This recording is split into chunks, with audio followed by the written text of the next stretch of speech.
Hey everybody, I wanted to do another video.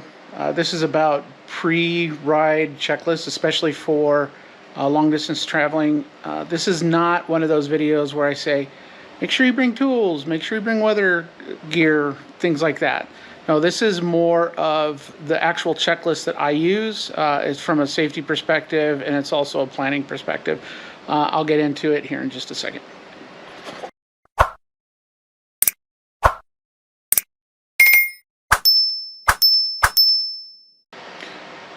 As I mentioned, I'm going to go through checklists and talk to you about what I do personally for my bike and for myself during long distance trips.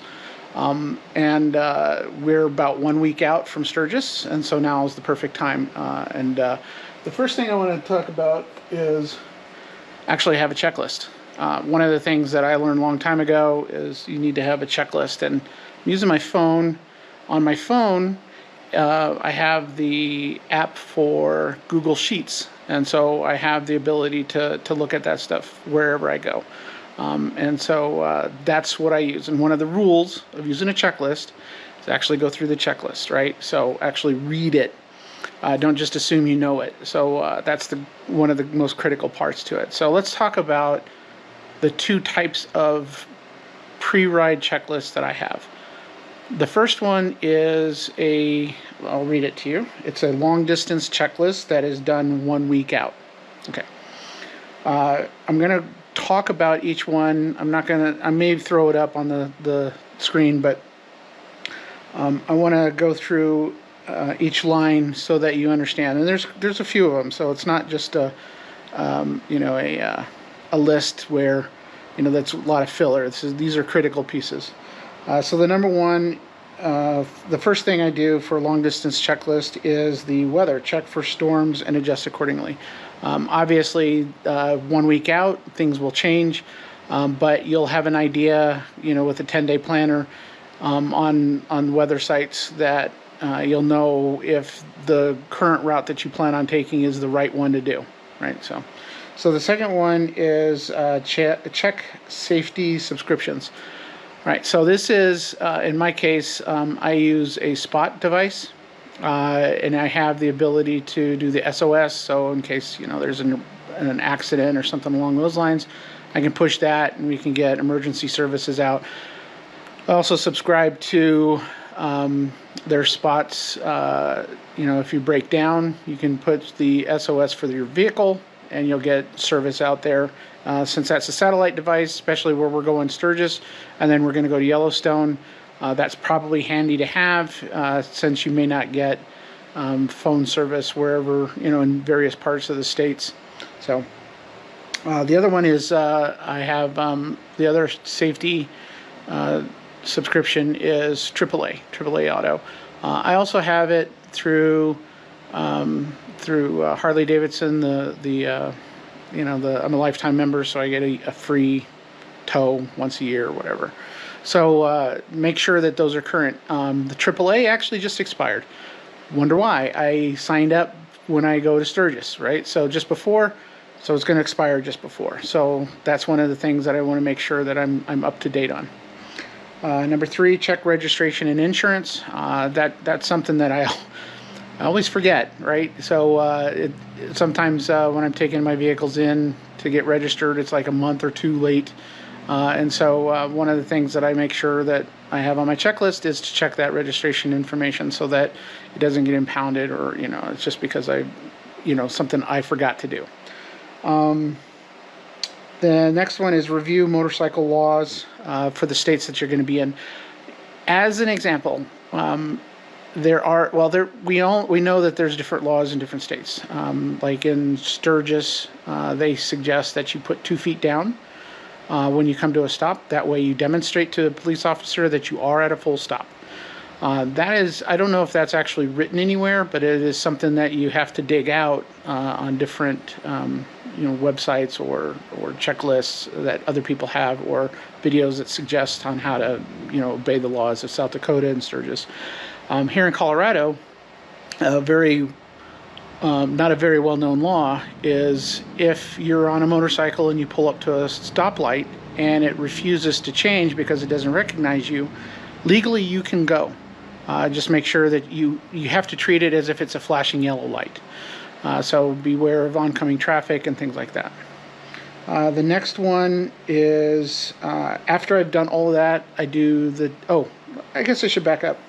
So the other motorcycle laws that are kind of critical that I pay attention to is lane filtering, lane sharing. If your eyes, the tint that you use for your glasses. So for example, in South Dakota, they actually have a law that says at nighttime you're not allowed to wear anything that is less than, or that has 35% filtering. Now with like in Montana, they just suggest that you don't have anything that is filtering. So it's not illegal to have sunglasses on. It might be stupid, but it's not illegal. Of course, that could change, and I may be wrong. But so that's why it's so critical to actually make sure that you're paying attention to what's going on. So the next item on my list is T-clocks. We all have been exposed to T-clocks if we're riding motorcycles for any extended period of time. I do this 1 week out, so in case there's something that I need to do at the dealership, then I have time to do it, whether it's if it's new tires or something's just not working correctly, the clutch or whatever. Now, I do take my bike in for regular maintenance service within the service suggested service miles, and so I'm 3,000 miles since my last service. So when I get back from Sturgis and Yellowstone, I'll have another service already lined up. It's actually already scheduled, but even though it's only been 3,000 miles, there's still going to be stuff, right? You may have run over a nail or whatever. So pay attention to T-clocks. By all means, do that a week in advance so that you have some time to be able to actually take it to a dealer if there's something more serious. So after T-clocks, the next one is check for loose bolts and screws. I do work on my bike. I make some modifications, and so what I like to do is go back and make sure, especially in those areas, that all the bolts are tight and everything. It doesn't matter if I use Loctite or not. I still have that little level of paranoia, and I've seen things where I either missed some Loctite or that where those bolts don't need it, it still came unloose. And so weather and all that other stuff can affect whether or not it locked in correctly. So just go back, check all the bolts and screws, especially the ones that you messed with. So the next one is review the packing checklist. And so the clothes checklist, the checklist that I'm doing now, making sure that we're not forgetting anything.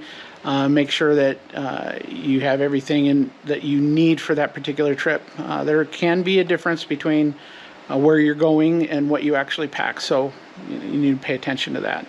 And then the last one for the long distance checklist is to do a pre-pack. I actually like to pre-pack as early as possible. A week out is to me is fantastic. I don't like it when I'm packing the same day I'm leaving or the day before, because then you increase the chance of actually missing what you needed to bring. So that's it for the checklist for the long distance trips. So next one is going to be about the actual pre-ride checklist. So we'll talk about that next. All right, so let's talk about the actual pre-ride checklist. So this is something I do every time I get on the bike or just before I get on the bike. It doesn't matter if I'm stopped for lunch and I've already done it for previous in the day, earlier in the day. So the first one is T-clocks. Again, you could run over a nail or something could break your light, whatever. So you need to pay attention to T-clocks. There's no reason not to do it. It just makes sense. Number two is connect CarPlay. Okay, so now touring bike. So this is very specific to my ride. This is very specific to the fact that I ride 2-up almost 95% of the time. And so these are the things that we've learned over the years to do. So the next one is make sure we have CarPlay going, because there's a lot of apps that we use, especially for entertainment, music, things like that. But we also use Waze instead of the navigation system that's included on the bike, simply because Waze actually has input on upcoming obstacles, pulled over vehicles, police officers, whatever. So not saying I break any laws, it's just that when there's cops out there, people slow down and get kind of idiotic, right? The next one is I set the navigation. Usually that's once I get on the bike for the first time, I identify where I want to go. But sometimes phones and even the application on the bike will tend to drop the navigation, the points. So you just make sure that you're good to go. And again, if you're paying attention to the weather, you may need to adjust appropriately. Okay, so the next one is after I set the navigation, I turn on my spot. As I mentioned earlier, I have a spot for navigation, for tracking my path, and also for the SOS and the vehicle SOS. So those are, I want to make sure that that's on and available. I also make sure that it's on me, not on the bike, in case I get thrown from the bike. Right, that makes the most sense. So it's always on me, so I'll activate it and make sure it's put back in its pocket. So other tracking device applications that I use. So SW Tracker, Reaver, the Harley Davidson app. I usually have one, maybe even two of those going. I've got multiple phones. In case one's on a T-Mobile network, one's on a Verizon network, so different towers. Should have always have reception. So I always have something going on each of them just to track the ride, make sure that I save it for posterity more than anything else. Then I install and turn on the GoPros. That's obviously if I'm going to use the GoPros. I don't always use the GoPros, but I want to make sure that I have them turned on, that the battery's been replaced, because they only last for about an hour or so, and I usually end up driving for more than that. So there's always the opportunity need to actually replace the battery. So make sure that they're good to go. Connect helmets to the bike. So I have a WIM in the bike, wireless headset interface module. So me and my wife, we connect to the motorcycle, and that's how we communicate through the motorcycle. The helmets that we have are actually the Harley Davidson branded Sena helmets. Here, I'll bring it close up. So these are the Harley Davidsons. They got the, what do they call it, 3S or something like that. That's built into it. So it's all built into the helmet, which means that we have the opportunity to just connect helmet to helmet. But if we can connect to the motorcycle, that gives us control over music. We can listen to music. We can be independent of each other as far as volumes and things like that. So plus then all the navigation from the bike comes through the helmet, and we don't have to worry about any of that stuff. So and again, I'm using CarPlay most of the time now. So then let's see, the last item is lock tour packs and your panniers, your side bags. So just out of habit, we tend to lock everything. I have this this overwhelming fear of if I go down, everything's just going to get spilled out. So lock it, make sure that it's good to go, and then also there's some legal benefits to that too, especially if you get pulled over. Prevents an officer from searching your stuff, because their rule is if you have access to it as a driver, then they have access to it if they're worried about their safety or worried about securing items. So if it's locked, they can't get into it. So then there's no argument for us to have to open it for them. And that is it. Hopefully this list is useful. It certainly will be different than what most people list on their must-haves or must-dos for long-distance trips. So I appreciate it. Thank you for your time. Please make sure you subscribe, you give it a thumbs up, and feel free to ask any questions in the comment section below. Thank you.